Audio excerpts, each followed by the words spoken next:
Hello, hi, fancy seeing you here. Today we're going to be answering questions from you that pertain to fashion.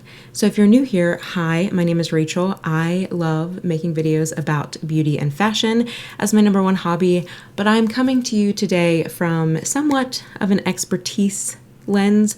I have a 4-year degree in fashion design and merchandising, and I have a little under 10 years experience in the fashion industry, from design all the way to supply chain and manufacturing, and that is across designer as well as your typical kind of big box retailer mall stores. So I'm very excited to get into this. I'm going to be doing my makeup, so kind of a chatty get ready with me.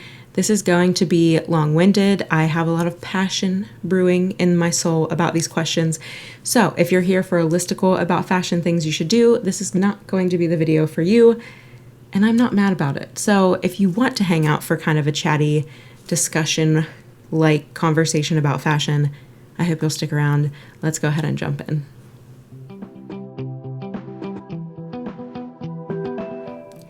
All right, I'm so excited to film this. I have been learning that I have to film when I'm able-bodied, and that is today. I am going to list everything that I use down below, but I will not be discussing it, so we can try to keep this somewhat short. But the first question is going to be the easiest one, so we're going to start there because why not? And it is, if I have a soft cotton stretchy garment, something similar to like a modal blend, how do you care for it to keep it from pilling and or stretching out over time? And I am hoping that no one is disappointed by this answer. I'm sure a lot of you know some of these. If you don't, I hope that this is helpful. But what I'm going to tell you is not exactly the answer you're probably looking for. So with fabrics like that, the first thing that I will say is there is always a difference in fabric. A cotton modal blend from one manufacturer is not going to be the same quality from the other. And my tip to you is when you are shopping for something like that, you want to look for a heavier weight. It's going to hold up in the wash more.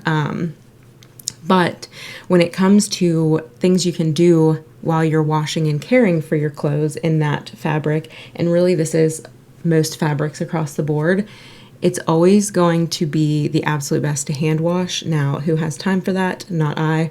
So, and also make sure you're reading the care instructions on the label. Every company is different because not every fabric is the same across the board.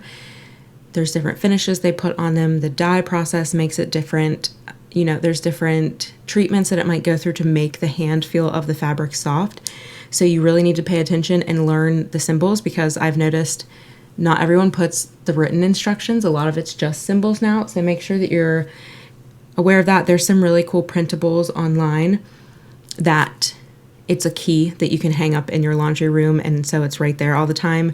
But get comfortable with those. Look at the care instructions on the label. If you've done that and you're still experiencing issues, maybe try this. This is how I treat all of the garments that I really want to last a long time, or that I know are more sensitive fabrics, and that is wash on cold.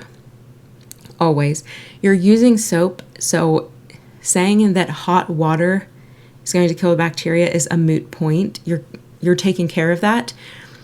The only time, and I want to back up, we learned this in a textile lab. So I took a textile lab. It was just like chemistry. We learned how to identify fabrics from burning them. We learned the treatment of fabrics, all of that good stuff. And then in the industry, I was subjected to learning a lot of the R&D that goes into fabric, and then all of the types of treatments and finishes that can go on fabric and how that affects the hand feel, the care process, all of that. So what I like to do is on cold, because again, you're not killing bacteria.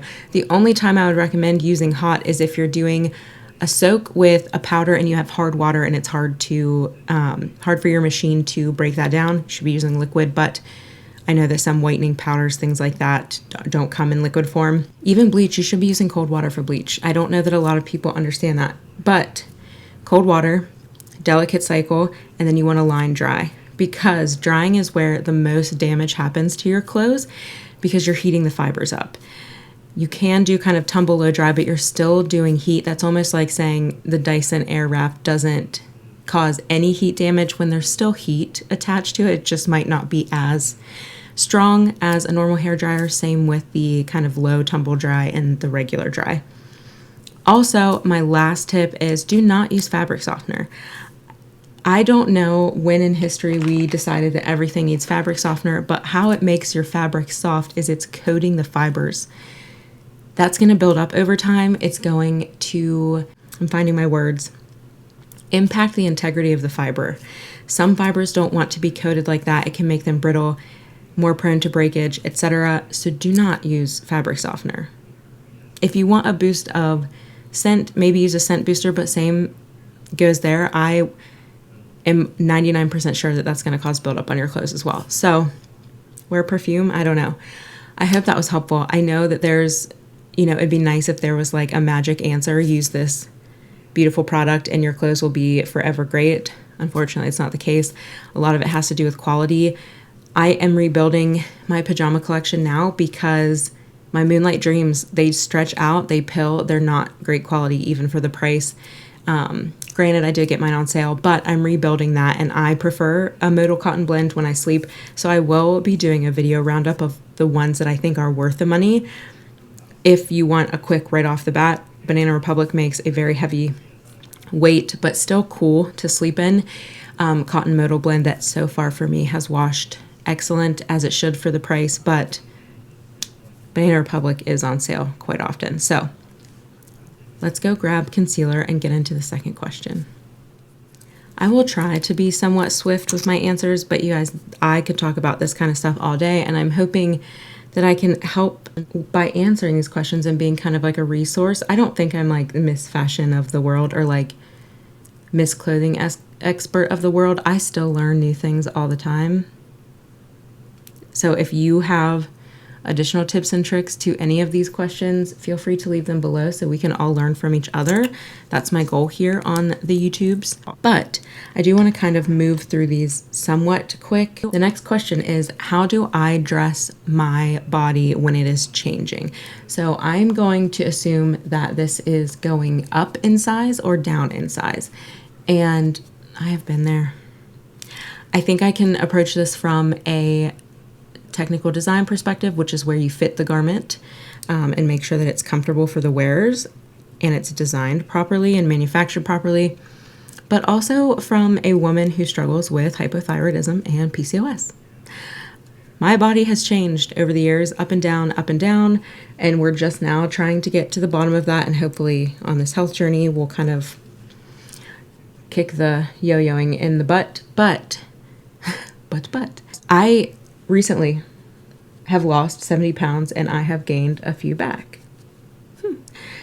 I might make a video on like restarting my wellness journey in case anyone's interested. I don't know though, because I don't want to I'm not trying to be an authority on that. You are in charge of your own health. Rachel, get to the question. If you are in a body that has changed, the first thing that I want to make sure that you hear loud and clear is please be so graceful with yourself. Bodies change. We are not meant to stay in the same body. It's supposed to evolve as we grow, and sometimes life gets in the way, health gets in the way, and things change rapidly. And if that is you, do not beat yourself up. I want to say that I covered this lightly in my fit video, which I will link up if you're curious about finding your fit, how companies come up with fit. But I kind of touched on this. Fit is totally made up, and it is made up by whatever brand you are purchasing from. And they are under no obligation to make that standard whatsoever. They can do whatever they want. The consumers at the end of the day are who hold them accountable by whether or not they pay for their products and services. So that number in the tag, that letter in the tag means absolutely nothing. My closet right now has a range of sizes, and I know I'm not alone in that. That is the norm, unfortunately, for women's clothing.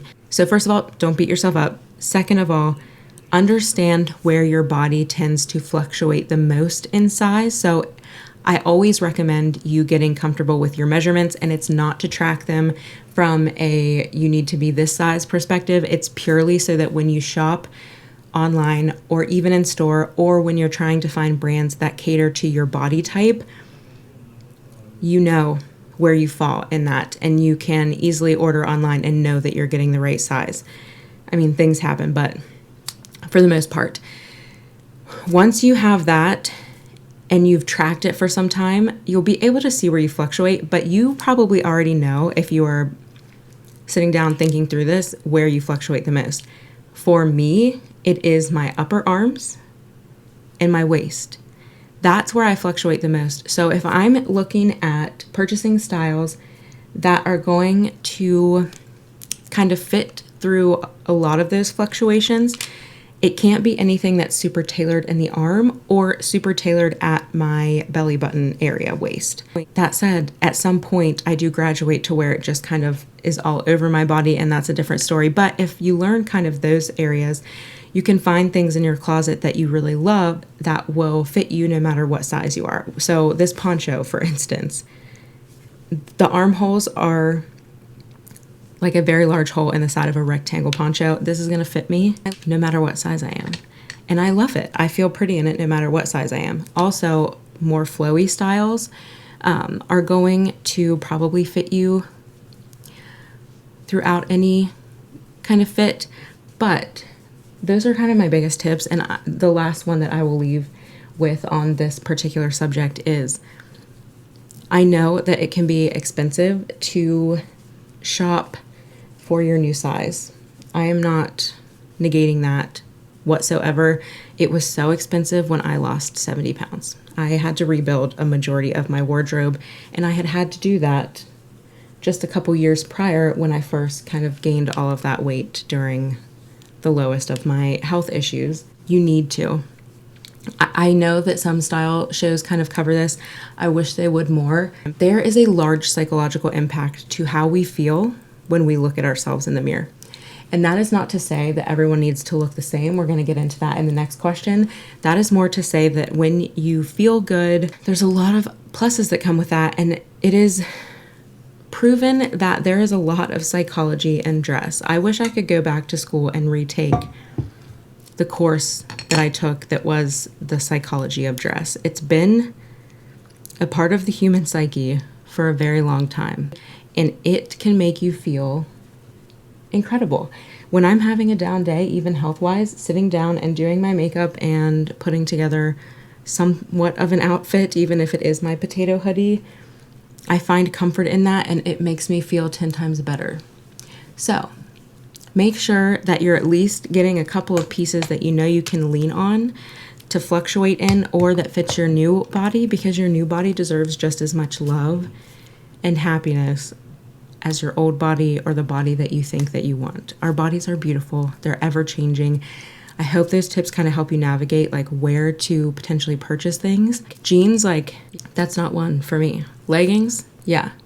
They'll kind of give you more leeway. Dresses, they'll give you more leeway depending on the style. Stay away from tailored things unless it's tailored in a way that doesn't conflict with how your body gains, but always dress the body that you're in.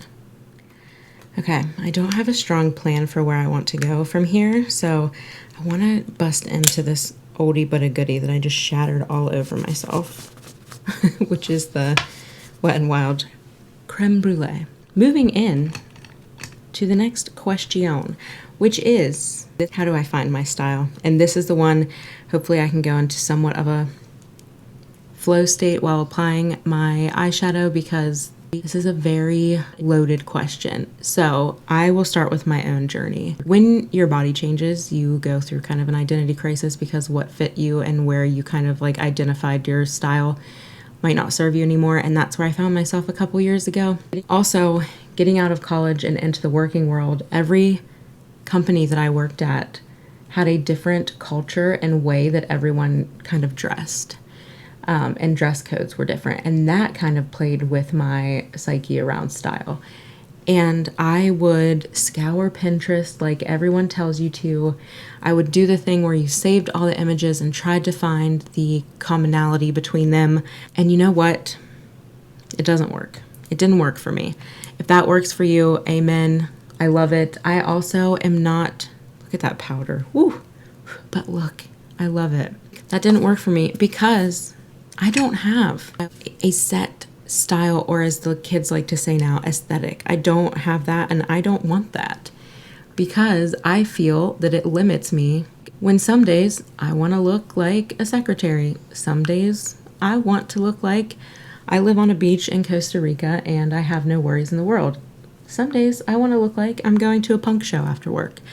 You know, you don't have to define yourself into a box. And that's going to tie in to the last question we're going to get into, which is something I'm very passionate about.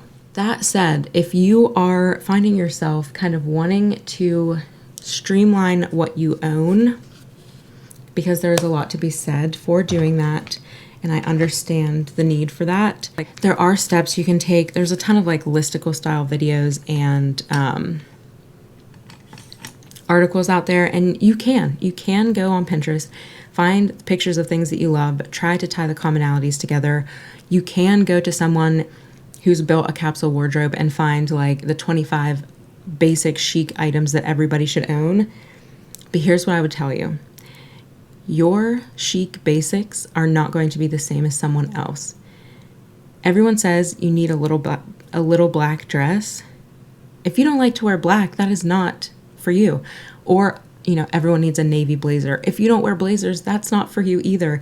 And just because someone says you need a navy blazer, that doesn't mean you need the classic cut. You can have a funky hot blue, you know, blazer. It all depends on what excites you. And that brings me into, if you are really trying to build your inspirational style, a resource that I would highly recommend and point to you, I need to put this on my eyes, is Iris Apfel.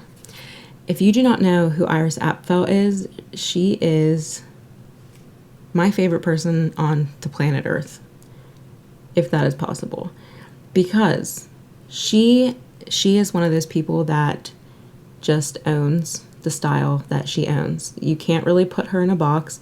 I guess you could call it funky or artsy, but it's not really just that. It's so much more. And the reason I point you to her is because she has a lot of amazing quotes.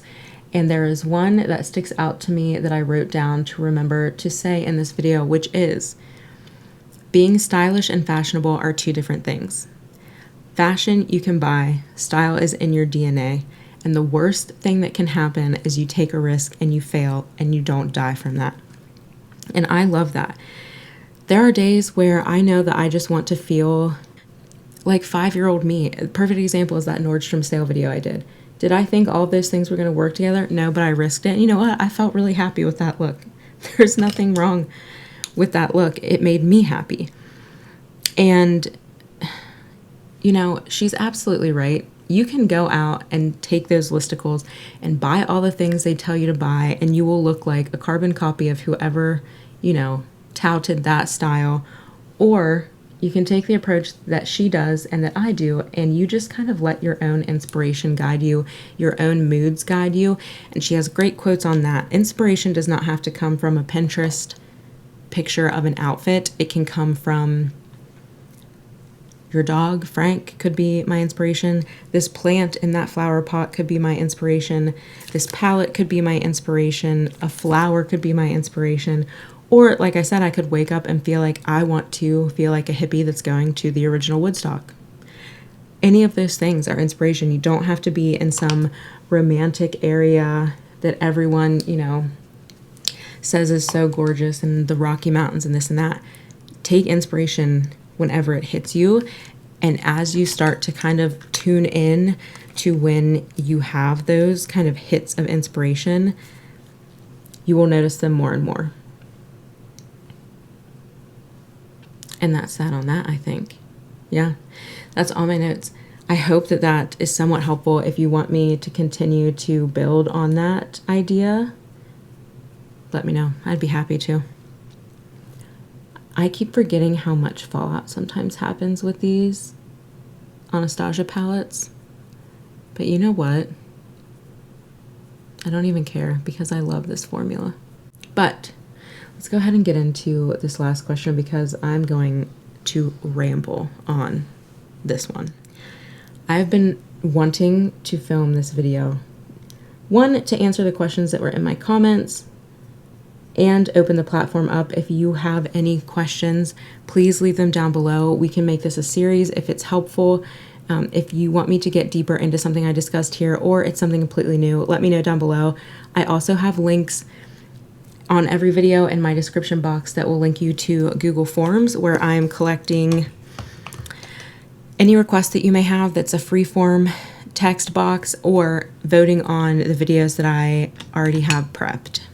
I did powder, so hopefully this is easier. Ha ha ha. Always powder if you're gonna do your base first with these. As we build the lash line, let's get into this question, which it's not a question. This one I just took on my own accord because I want to talk about it, because I'm seeing it pop up more and more, and it, in a way, really cracks me up. But also I understand the interest in this subject, and it is color theory and the color seasons. So I am seeing this pop up on TikTok. The beauty creators that I watch are talking about this. And also, I'm even seeing like news outlets and like fashion news outlets start talking about this, which is, it's so funny. Everything is so cyclical in beauty and fashion and life. Everything is so cyclical. And I say that because this color analysis and the color seasons was so big in the 80s and 90s. Ask your mom or your grandmother or whoever in your life would have been kind of in their 20s, 30s at that time, because I guarantee you they went to a color analysis party where they all got their colors and seasons identified.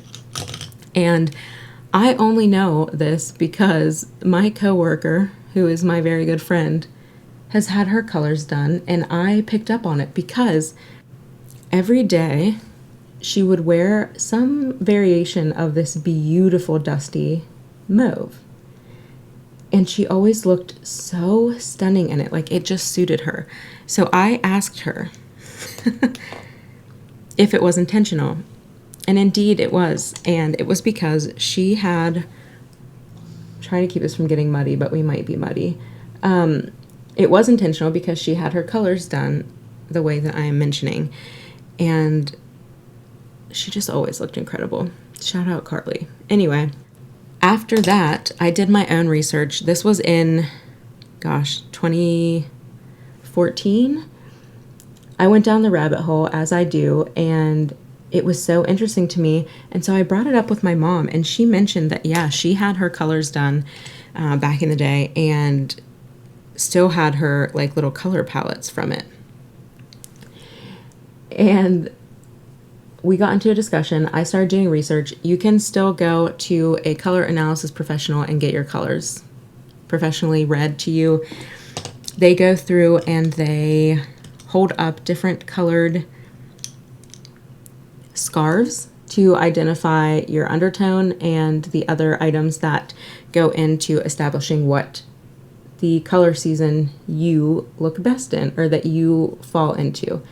And this is where I want to get into this, because Kackie just posted a video. I will link it. It goes through your makeup looking weird and why. And she touches on all the points of the color seasons. And she even says, like, I'm not an expert. I need to dive into that. I don't think she does, because to me, here's my problem with the color seasons.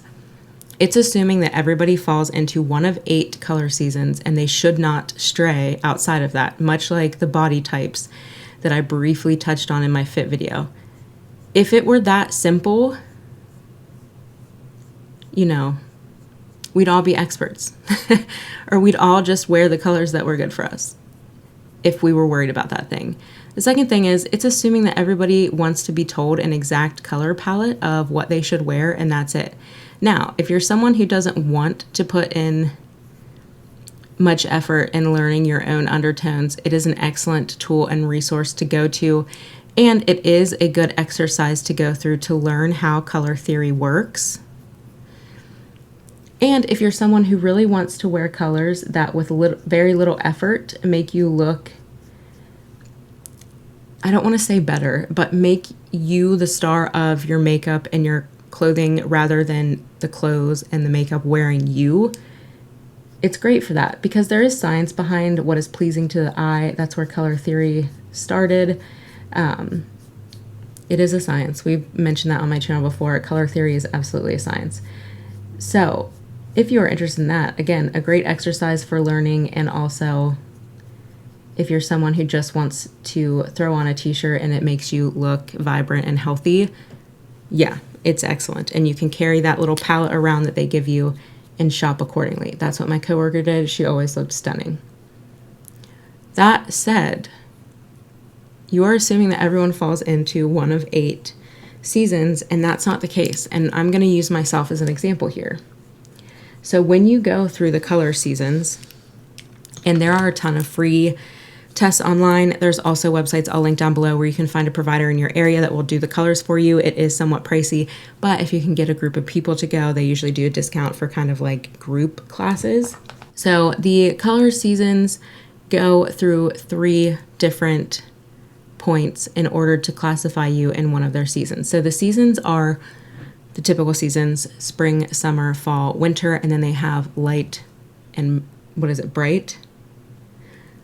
Yeah, muted or soft or bright or clear. You'll hear them interchangeably, and you can easily Google whatever season you are and a million different palettes will pop up, which is another thing. Like, everyone has their own take on what colors fall into which, but the underlying message is the same throughout, and that's what I'm trying to get at. So if you can wrap your head around the next 3 things that I'm about to tell you, you have learned color seasons and you can use them in your everyday life without having to pay to go get your colors done and without having to spend hours and hours researching or being told exactly what to wear. Because listen, the season I fall in, I am not supposed to wear black. Do you know what my favorite thing to wear is? Black. And I think I look just fine in it. But there are things that I do to ensure that I look okay in it, and that's what we're going to go through. So the color seasons take into account 3 things. The first is your hue, which is going to be cool or warm. Basically your undertone. Are you cool or warm? You'll notice that this does not really account for neutral, which I am. That's my first problem with it. If you're cool, you're going to be winter or spring. You are warm, you're going to be summer and fall. So that's the first step. If you don't know your undertone, there are a lot of ways that you can find out, but the easiest one is going to be whatever your foundation, the best foundation match is for you.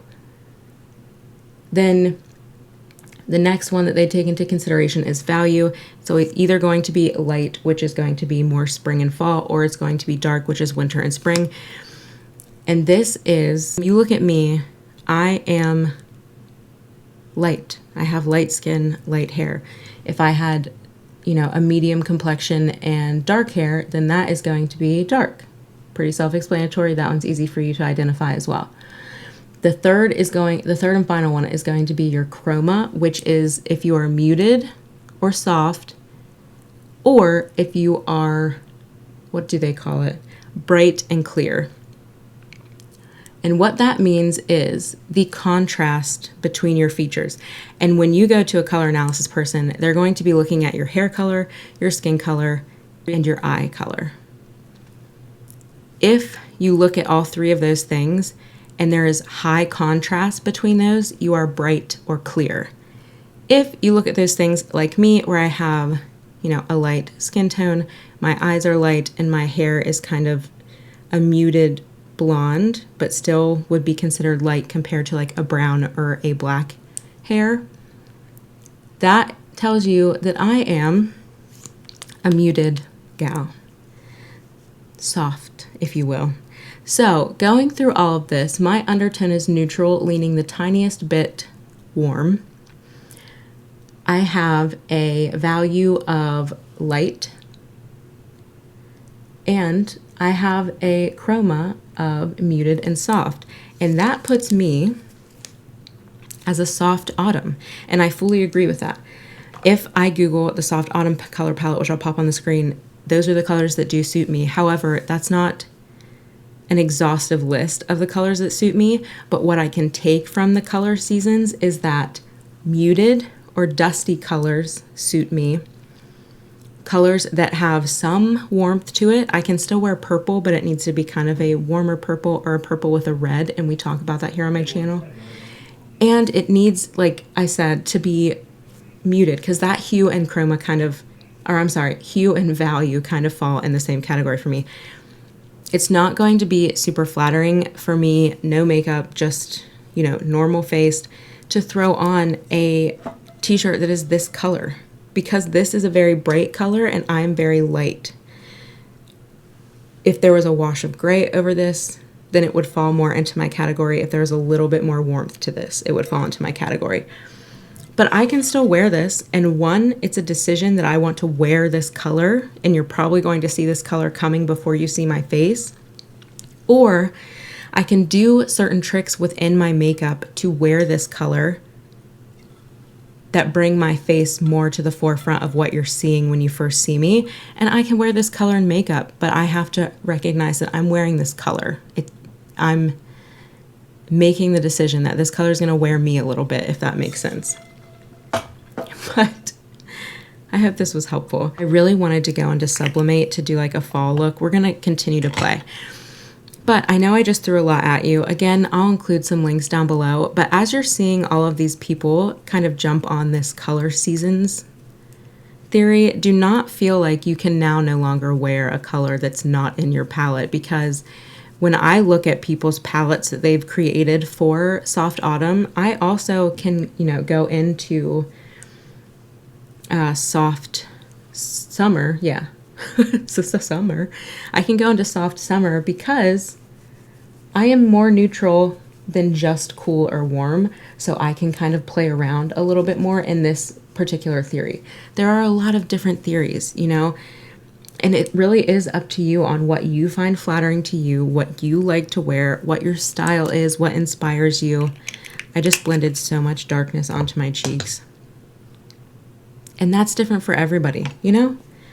This is not what you should do, but I am going to for the sake of time. I should have cleaned my file out better, forgive me. Anyway, wear what you want to wear is basically what I'm saying, in a world where we're already told what the beauty standard is.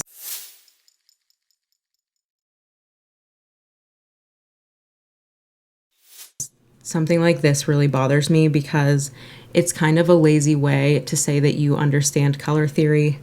And I'm not knocking anybody that uses this. Like I said, if you're someone who just wants to know, like, wear this, it'll look the best, you should absolutely do this.